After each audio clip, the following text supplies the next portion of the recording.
Hi అండి. ఈ vlog వచ్చేసి ఇది సాటర్డే వ్లాగ్ అండి. ఫుల్ వీడియో మన ఛానల్లో ఉంటుంది, వెళ్ళి చూసేయండి. ఫుల్ వీడియో లింక్ ఈ షార్ట్ కింద ఇస్తాను, చెక్ చేయండి. సో నిన్న మామిడికాయ పప్పు చేశానమాట. ఇంక ఇది సీజన్ కదా, కంపల్సరీ మామిడికాయ పప్పు ఉంటుంది. ఇంకా మా పిల్లలు అయితే ఇంకా జస్ట్ లేచారండి, రిలాక్స్ అవుతున్నారు. హాలిడేస్ కదా, ఇంకా హాలిడేస్ అంటే అలాగే ఉంటుంది కదా, రిలాక్స్ మోడ్. టీవీ ఆన్ చేసుకుని కూర్చున్నారనమాట. నేనేమో జుట్టు ఆరబెట్టుకుంటున్నాను కూలర్ దగ్గర.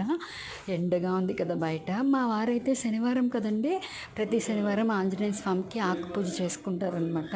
ఆయన పూజ కంప్లీట్ చేసేసుకున్నారు. ఇంకా తర్వాత లంచ్ చేసేసి అందరం రిలాక్స్ అయిపోయామండి. ఈవినింగ్ ఏమో దోశలు వేసి పెట్టానమాట పిల్లలకి. మైదా పిండి బియ్య పిండి కలిపి వేసుకుంటే బాగుంటుంది. మీరు కూడా ఎవరైనా తెలియకపోతే ట్రై చేయండి. అప్పుడే నా చేయి కాలిందండి, అదే చూపిస్తున్నాను మీకు. మన ఆడవాళ్ళకి తప్పదు కదా ఇవన్నీ, చిన్న చిన్న కాలడము కోసుకోవడం ఇట్లాంటివి. ఏం చేస్తాం మరి, మన ఫ్యామిలీ కోసం పిల్లలకి భర్తకి చేసి పెట్టుకోవాలంటే ఇలాంటివి తప్పదు. ఇంకా సాయంత్రం మా వారు చెరుకు రసం తీసుకొచ్చారు. ఇక్కడ మా పెద్దమ్మాయి సర్వ్ చేస్తుందండి అందరికీ గ్లాసెస్లో.